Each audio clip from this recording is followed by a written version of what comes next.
2장 1절부터 55절까지인데요. 계속 이제 이름만 나오는 부분이라 우리가 정신을 좀 차리고 읽어야 될 것 같습니다. 2장 역대상 2장입니다. 제가 가진 성경으로는 639쪽 정도 되겠네요. 자, 2장 1절부터 55절까지 모두 다 읽습니다. 이스라엘의 아들은 이러하니 르우벤과 시므온과 레위와 유다와 이사갈과 스불론과 단과 요셉과 베냐민과 납달리와 갓과 아셀이더라. 유다의 아들은 에르와 오난과 살라니 이 세 사람은 가나안 사람 수아의 딸이 유다에게 낳아준 자요. 유다의 맏아들 에르는 여호와 보시기에 악하였으므로 여호와께서 죽이셨고 유다의 며느리 다말이 유다에게 베레스와 세라를 낳아주었으니 유다의 아들이 모두 5이더라. 베레스의 아들은 헤스론과 하물이요 세라의 아들은 시므리와 에단과 헤만과 갈골과 다라니 모두 5사람이요 갈미의 아들은 아가리니 그는 진멸시킨 물건을 범하여 이스라엘을 괴롭힌 자이며 에단의 아들은 아사랴더라. 헤스론이 낳은 아들은 여라무엘과 람과 글루베라. 람은 암미나답을 낳았고 암미나답은 나선을 낳았으니 나선은 유다 자손의 방백이며 나선은 살마를 낳았고 살마는 보아스를 낳고 보아스는 오벳을 낳고 오벳은 이세를 낳고 이세는 맏아들 엘리압과 둘째로 아비나답과 셋째로 시므아와 넷째로 느다넬과 다섯째로 랏대와 여섯째로 오셈과 일곱째로 다윗을 낳았으며 그들의 자매는 수르야와 아비가일이라. 수르야의 아들은 아비새와 요압과 아사엘 삼형제요 아비가일은 아마사를 낳았으니 아마사의 아버지는 이스마엘 사람 예델이었더라. 헤스론의 아들 갈렙이 그의 아내 아수바와 여리오덱에서 아들을 낳았으니 그가 낳은 아들은 엘리셀과 소박과 아르돈이며 아수바가 죽은 후에 갈렙이 또 에브랏에게 장가를 들었더니 에브랏이 그에게 훌을 낳아주었고 훌은 우리를 낳고 우리는 부살레를 낳았더라. 그 후에 헤스론이 60세의 길르앗의 아버지 마길의 딸에게 장가들어 동침하였더니 그가 수급을 헤스론에게 낳아주었으며 수급은 야일을 낳았고 야일은 길르앗 땅에서 23성읍을 가졌더니 그술과 아람이 야일의 성읍들과 그낙과 그에 딸린 성읍들 모두 60을 그들에게서 빼앗았으며 이들은 다 길르앗의 아버지 마길의 자손이었더라. 헤스론이 갈렙 에브라다에서 죽은 후에 그의 아내 아비야가 그로 말미암아 아수울을 낳았으니 아수울은 두고아의 아버지더라. 헤스론의 맏아들 여라무엘의 아들은 맏아들 람과 그 다음 분하와 오렌과 오셈과 아히야이며 여라무엘이 다른 아내가 있었으니 이름은 아다라라. 그는 오담의 아몬이더라. 여라무엘의 맏아들 람의 아들은 마아스와 야민과 에겔이요 오남의 아들들은 삼마와 야다요 삼매의 아들은 나답과 아비술이요 아비술의 아내의 이름은 아비하일이라. 아비하일이 아반과 몰릿을 그에게 낳아주었으며 나답의 아들들은 셀렙과 아빠임이라. 셀렛은 아들이 없이 죽었고 아빠임의 아들은 이시요 이시의 아들은 세산이요 세산의 아들은 알레요 삼매의 아오 야다의 아들들은 예델과 요나단이라. 예델은 아들이 없이 죽었고 요나단의 아들들은 벨렉과 사사라. 여라무엘의 자손은 이러하며 세산은 아들이 없고 딸뿐이라. 그에게 야르하라 하는 애굽 종이 있었으므로 세산이 딸을 그 종 야르하에게 주어 아내를 삼게 하였더니 그가 그로 말미암아 아떼를 낳았고 아떼는 나단을 낳고 나단은 사밧을 낳고 사밧은 에블라를 낳고 에블라는 오벳을 낳고 오벳은 예후를 낳고 예후는 아사라를 낳고 아사라는 헬레스를 낳고 헬레스는 엘르아사를 낳고 엘르아사는 시스메를 낳고 시스메는 살룸을 낳고 살룸은 여가마를 낳고 여가마는 엘리사마를 낳았더라. 여라무엘의 아들 갈렙의 아들 곧 맏아들은 메사이니 십의 아버지요 그 아들은 마레사니 헤브론의 아버지며 헤브론의 아들들은 고라와 답부와 레겜과 사마라. 세마는 라함을 낳았으니 라함은 요르그암의 아버지며 레겜은 삼매를 낳았고 삼매의 아들은 마온이라. 마온은 베슬의 아버지며 갈렙의 소실 에바는 하란과 모사와 가세스를 낳고 하란은 가세스를 낳았으며 야데의 아들은 레겜과 요단과 게선과 벨렉과 에바와 사압이며 갈렙의 소실 마아가는 세벨과 디르하나를 낳았고 또 만만나의 아버지 사압을 낳았고 또 막멜베나와 기브아의 아버지 스와를 낳았으며 갈렙의 딸은 악사더라. 갈렙의 자손 곧 에브라다와 맏아들 훌의 아들은 이러하니 기랏 여아림의 아버지 소발과 베들레헴의 아버지 살마와 백가델의 아버지 하렙이라.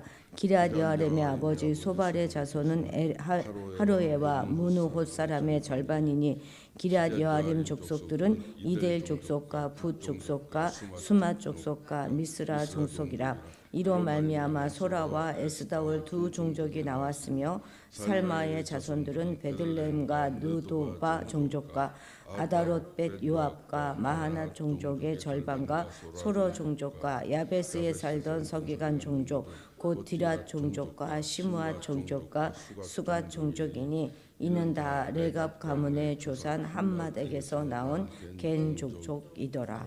아멘. 앞으로 이제 이번 주는 내내 이렇게 읽어야 될 것 같습니다. 예. 역대상 이제 2장부터 이제 8장까지에 나오는 이스라엘 족보는 아주 그 미약한 이스라엘 공동체가 혈통적으로는 이스라엘 자손이고 또 영적으로는 하나님의 언약 백성이다 하는 그런 정체성을 각인시키고 있습니다. 본문은 그 야곱의 이름을 그 언약적인 이름이죠. 이스라엘로 지금 표기하고 있는데 이것은 그 야곱의 그 12아들로 말미암아서 그 이스라엘 민족이 선택받았다 하는 것을 강조하기 위함입니다. 성전은 다 무너지고 왕권은 사라졌고 또 그들의 공동체는 크게 약화되었습니다. 하지만 이런 족보를 통해서 하나님께서 여전히 자기 백성을 다 기억하고 계시고 아브라함과 다윗을 통해서 주신 그 언약이 신실하게 이루어져 가고 있다 하는 것을 상기시켜 주고 있는 것이죠. 자, 2장 1절 2절 읽겠습니다. 이스라엘의 아들은 이러하니 루벤과 시므온과 레위와 유다와 이사갈과 스불론과 단과 요셉과 베냐민과 납달리와 갓과 아셀이더라. 이제 그 이스라엘의 12아들에 대한 이름인데 이것은 지금 그 출생의 순으로 적혀 있는 게 아니에요. 그 엄마의 그런 생모의 그런 순서대로 앞과 뒤가 레아의 자손들, 레와와 관련된 레와의 아들 또 레아의 그 종였던 그다음에 가운데가 자기가 사랑했던 라헬의 아이들 이렇게 기록되어져 있는 것이죠. 사실 여기에 등장해 있는 이스라엘 그 야곱의 아들들은 참 약하고 천한 자들이었고 처음에 그 숫자도 얼마 되지 않았잖아요. 70명이 이제 애굽으로 내려갔으니까. 게다가 이들은 굉장히 도덕적으로도 흠이 많은 그런 사람들입니다. 야곱의 장자 루벤은 어떻게 됐습니까? 야곱 아버지의 첩이었던 비라와 통간까지 한 파렴치한 사람이었고 또 나머지 형제들은 막내 아들 그 11번째 아들 요셉을 시기해가지고 죽이려고 하다가 결국은 애굽의 종으로 팔아버린 아주 반인륜적인 죄를 저지른 말하자면 아주 인신매매범들인 거죠. 그리고 이 야곱의 아들들 중에 절반은 종의 소생들이잖아요. 이렇게 볼 때 선민 이스라엘 12지파의 조상들은 오히려 일반 가문들보다 열등한 출신의 사람이라고 할 수 있겠습니다. 그런데 하나님은 이들을 선택하셔서 이렇게 열등한 사람들 선택하셔서 당신의 구속 역사를 이루어 가시는 통로로 삼으시고 또 그리스도께서 오실 발판을 삼으셨습니다. 그렇습니다. 하나님은 이처럼 천하고 약한 자들을 선택하셔서 영광스러운 예를 만드시는 일이 성경에 많이 나오죠. 사실 우리 하나님은 돌들롤도 명해서 아브라함의 자손으로 만드실 수 있는 그런 전능하신 분이십니다. 그렇기 때문에 우리들 역시도 우리가 사회적인 신분이 낮다고 위치가 낮다고 해서 결코 낙심하거나 그래서는 안 되겠습니다. 하나님은 얼마든지 낮은 자를 들어 높이 쓰시기도 하고 또 높은 자를 쳐서 낮추실 수 있는 분이시다 하는 것을 우리는 잊지 말아야 하겠습니다. 이 8장까지 계속되는 12지파의 족보 중에서 가장 선두로 이제 유다 지파가 나오는 거예요. 이 3절 보면 유다가 제일 먼저 나오죠. 배치상도 제일 먼저 나오니까 유다가 배치상도 그렇지만 분량의 면에 있어서도 유다 지파가 가장 두드러져요. 이제 2장에서부터 4장까지가 전부 다 유다 지파에 대한 이야기거든요.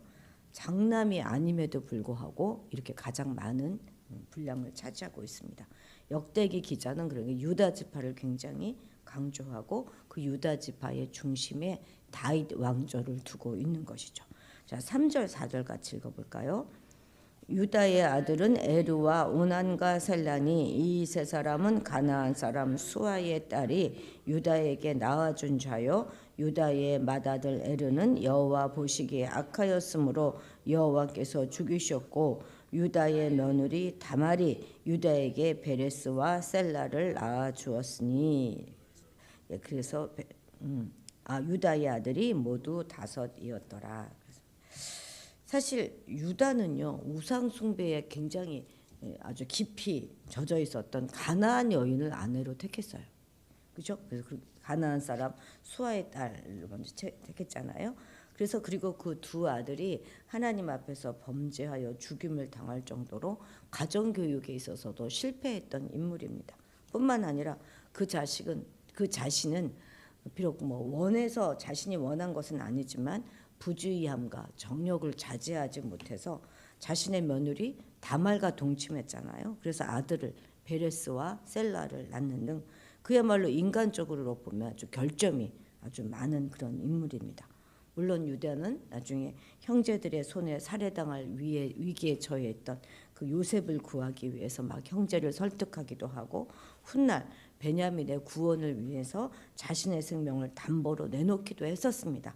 그러나 아무리 유다에게 그런 면이 있었다 하더라도 그것으로 그의 결점을 가릴 수도 없고 또 그런 것들로 하나님께 인정받을 수도 없었습니다. 그런데도 하나님께서는 이 유다를 택하셔서 영적 장자로 삼으시고 그의 혈통을 통해서 다윗 왕가와 또 예수 그리스도가 나시게 하신 것이죠. 즉 인간적으로 보면 유다는 그냥 결점이 많은 한 인간에 불과했지만 하나님께서는 그런 그를 택하셔서 당신의 주권적인 은혜를 택하여 당신의 구속사의 주역으로 삼아 주신 것입니다. 우리도 하나님 앞에 자랑할 만큼 훌륭한 조건 하나도 가지고 있지 못하지만 그런 우리는 하나님의 선택받은 백성이 되었습니다. 이것은 하나님의 은혜가 아니고는 전혀 설명할 수가 없는 것이죠. 그래서 우리는 하나님의 선택에 대하여 우리가 자랑할 것이 아니라 도리어 우리를 택하여 주신 하나님을 찬양해야 하는 것입니다. 그리고 겸손히 하나님께서 우리에게 맡겨주신 일들을 잘 감당해야 하겠습니다. 그러니까 이제 유다의 아들들 중에서 이제 베레스와 세라, 그죠? 그 중에서 이제 베레스와 헤스론의 그 이제 아들들에 관하여 쭉 족보가 이제 9장부터 이어집니다. 9장부터 17절까지는 그 베레스의 아들 헤스론에서부터 시작해서 다윗까지 이어지는 계보입니다. 그래서 우리가 아는 이름이 참 많이 나와요. 먼저 보면 헤스론이 아들 셋을 낳았다고 그러죠. 9절에. 그 중에서 여라무엘 그 아들 셋 이름이 여라무엘, 람, 글루베 이렇게 되는데 그 중에 람 가운데 아들 둘째 아들이죠.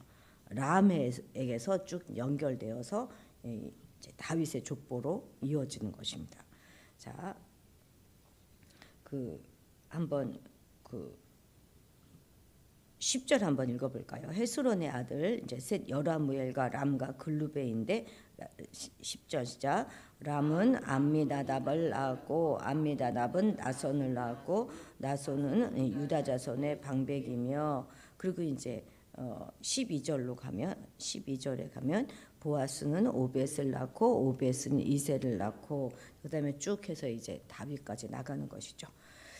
여기서 말하는 보아스는 룻기에 나오는 인물이잖아요. 우리가 잘 아는 인물이고 그리고 다윗의 조부인 오벳을 낳은 인물입니다. 그러니까 다윗의 증조부 되겠죠, 그죠? 특히 룻기서는 이 보아스를 유력한 자다 이렇게 소개하고 있습니다. 이 말은 그가 상당한 재력가이고 또 당시 많은 영향력을 끼쳤던 지도자이다, 이런 뜻이 될 것이고, 그런데 이것보다 더 큰 이유는 무엇이겠습니까? 그가 언약 공동체 안에서 하나님의 뜻을 성실히 이해하면서 나누는가 사랑을 실천하였던, 하나님의 뜻에 전적으로 순종하였던 그런 신실한 믿음을 가진 자였기 때문에 유력한 자다, 이렇게 부른 것입니다. 이처럼 강하고 부하며 유력한 자는 결코 자기의 뜻을 내세우는 그런 사람이 아니라 하나님의 뜻을 세우려고 하는 자이고, 움켜가지고 더 많이 가지려고 하는 자가 아니라 자기 것을 가지고 나누는 자이다 하는 것을 우리가 조금 이 보아스를 통하여 생각해 봐야 하겠습니다. 이건 보아스뿐만 아니라 성경 전체를 통해서 여러 믿음의 사람을 통해서 우리가 확인해 볼 수 있는 내용이죠. 이런 인물들을 통해서 우리는 참으로 유력한 자, 인정받는 자가 되는 방법을 성경은 우리에게 가르쳐 주고 있는 것입니다. 그것은 바로 우리가 우리 자신의 뜻보다 하나님의 뜻을 세우려고 하고 더 많이 가지려고 주려고 하는 것이 아니라 베풀고 나누어야 한다 하는 것을 다시 한번 깨닫게 해줍니다. 자, 여기까지는 이제 유다의 아들 베레스, 또 베레스의 아들 중에서 헤스론, 그리고 헤스론의 아들 중에서 람, 이렇게 계모가 이어지는 거예요. 그 사람들 이름에만 좀 동그라미 쳐놓으시면 좋겠죠. 람은 둘째 아들입니다. 람에게 시작해서 다윗의 혈통까지 이어지는 혈통을 17절까지 다루었고, 이제 18절부터는 그 헤스론의 세 번째 아들 갈렙은 글르베와 같은 이름인데요. 글르베, 곧 갈렙의 후손의 일부 계보를 지금 언급하고 있어요. 뒤에 가면 갈렙이 다시 한번 42절부터 또 나오는데요. 먼저 언급하고 있습니다. 근데 이는 이제 여호수아와 갈렙 할 때 그 갈렙하고는 다른 사람이에요. 동명이인입니다. 9절에서 보면 이 갈렙이 셋째 아들, 글루베가 셋째 아들이잖아요. 여라무엘, 람, 글루베. 그런데 람이 먼저 언급됐고 지금 먼저 또 이제 갈렙을 언급하고 있어요. 왜냐하면 이 갈렙의 후손에서, 이 글루베의 후손에서 역사상 기억이 될 신앙의 위대한 인물들이 많이 나왔기 때문입니다. 20절에 보면 누가 나옵니까? 훌이 나오고, 그죠? 부살레 나오죠, 그죠? 훌이 나오고 그 손자죠, 부살레, 이렇게 나옵니다. 훌 여러분 기억하시죠? 훌 누굽니까? 출애굽 시대에 활동했던 위대한 신앙의 인물인데, 훌은 왜 아말렉과의 르비딤 전투에서 모세가 이렇게 손을 들고 했을 때 힘들어서 팔이 내려오자 그 팔을 붙들어 줬던 사람이 아론과 훌이잖아요. 그 훌입니다. 그리고 부살레, 그의 손자인 부살레는 하나님의 임재의 상징적인 초소인 성막 건축할 때 그 건축하는 모든 일에 책임을 맡아서 훌륭하게 수행했던 인물이 바로 이 부살렐입니다. 그러니까 이 갈렙의 가문에서는 왕은 배출되지 못했지만 이스라엘 역사에 길이 남을 만한 그런 신앙의 인물들이 났기 때문에 장자 여라무엘을 언급하기에 앞서 먼저 갈렙의 자손 계보 중에 훌과 부살렐로 이어지는 그런 계보의 일부를 먼저 언급하고 있는 것이죠. 자, 그리고 난 다음에 이제 여라무엘의 이제 후손을 얘기하는데, 이제 베레스의 아들 헤스론의 둘째 아들 람은 다윗의 조상이 되었고, 또 셋째 아들 갈렙, 글르베는 유다 지파의 탁월한 가문의 조상이 되었어요. 그러니까 모두가 다 하나님의 축복을 받아서 이스라엘 민족과 유다 지파 안에 탁월한 가문이 된 것입니다. 그렇다면 장남의 가문은 더 뛰어나야 하지 않겠습니까? 그런데 본문에 등장하는 헤스론의 장남 여라무엘의 후손들은요, 이제 25절부터 쭉 41절까지가 전부 쭉 이제 이 여라무엘의 자손들이 소개되고 있는 건데, 성경의 다른 곳에는 전혀 언급됨이 없는 그런 인물들입니다. 그러니까 여라무엘 자손들은 모두 굉장히 미미한 존재로 그 삶을 마쳤고, 여라무엘 이 가문이 헤스론의 장자 가문임에도 불구하고 아주 미약한 가문이 되었다 하는 것을 시사해 주고 있는 것입니다. 기업을 물려받아도 다른 형제들보다는 2배를 받았던 장자 가문인 이 여라무엘의 가문이 이처럼 미미하게 된 이유는 무엇이겠습니까? 우리가 단정짓기는 어렵습니다만 아마도 그들이 하나님 보시기에 바른 삶을 살지 못했던 것은 아닐까 생각해 볼 수 있겠습니다. 그리고 다시 이제 42절부터는 다시 갈렙의 자손이 나오고 있어요. 그러다가 이제 50절부터는 이제 갈렙의 자손 중에서도 훌의 자손, 훌의 자손에 대하여 자세히 언급하고 있습니다. 50절, 51절 읽겠습니다. 갈렙의 자손 곧 에브라다의 맏아들 훌의 아들은 이러하니 기럇 여아림의 아버지 소발과 베들레헴의 아버지 살마와 백가달의 아버지 하렙이라. 그러니까 훌의 자손들이 기럇 여아림과 베들레헴 등 유다의 유명한 성읍들을 세웠다는 거죠. 이들에게서 그리고 유다의 많은 족속이 나왔다 하는 것을 알 수 있습니다. 이것은 갈렙의 아들 중에서도 특별히 이제 훌의 자손들이 굉장히 번성했다는 것을 시사해 주는 것이죠. 우리가 앞에서도 살펴보았지만 훌에게는 하나님께 대한 남다른 믿음이 있었어요. 그래서 그는 하나님을 절대적으로 의지하였고 또 그의 자손들을 신앙으로 잘 교육하였던 것이죠. 따라서 그의 자손들 가운데는 부살렐과 같이 유명한 신앙인이 나올 수 있었고 또 그의 자손이 하나님을 경외하는 그런 자손이 되어서 신앙 안에서 명품 가문이 된 것이죠. 지금 역대기 저자는 유다 지파를 가장 먼저 기록하면서 포로 귀환 이후에 이스라엘 공동체가 그 유다 지파를 중심으로 해서 신앙적인 정체성을 회복해야 한다 하는 그런 소망을 전달하고 있는 것이죠. 2장의 족보는 다윗 왕조와 성전이 이스라엘 공동체의 중심이 되어야 된다 하는 것을 강조하고 있습니다. 이스라엘 공동체는 다윗 왕조의 그런 연속성과 그에 대한 기대를 품고 성전 중심의 신앙을 회복해야만 하는 것이죠. 그래서 족보에서 훌, 부살렛, 기럇 여아림 이렇게 이어져 가는 것은 성전 중심 신앙 회복에 대한 기대를 반영하고 있다고 말할 수 있겠습니다. 우리는 이런 족보를 통해서 하나님의 언약이 역사 속에서 반드시 성취되어 간다 하는 신학적인 의미를 발견할 수 있습니다. 하나님의 백성으로서 무엇을 중심으로 하여 살아야 하는가, 또 하나님은 반드시 약속을 지키시고 우리와 함께 하시는 분이시다 하는 것들도 우리가 알 수 있습니다. 우리는 또한 단순히 그래서 개인적인 신앙생활을 하는 것, 그것도 참 중요하지만 그것뿐만이 아니라 교회와 공동체를 통해서 하나님이 이루어 가시는 경륜 안에서 우리가 살고 있다 하는 것도 우리가 이해해야 하겠습니다. 우리가 이제 앞으로 계속해서 족보를 좀 살펴봐야 하겠습니다. 자, 기도하겠습니다. 하나님 아버지, 우리도 굉장히 어리석고 부족한 성품임에도 불구하고 하나님의 백성으로 삼아주심을 감사드립니다. 하나님께서 얼마나 한 사람 한 사람에게 관심을 가지시고 그들을 돌보시고 계시는가 하는 것을 보았습니다. 하나님의 백성으로 오직 우리도 말씀을 중심으로 살아가게 하시고 늘 우리와 함께 하시는 하나님을 기억하며 하나님 안에서 하나님의 명품 가문을 세워가는 우리가 되게 도와주옵소서. 감사드리며 예수님의 이름으로 기도드렸습니다. 아멘.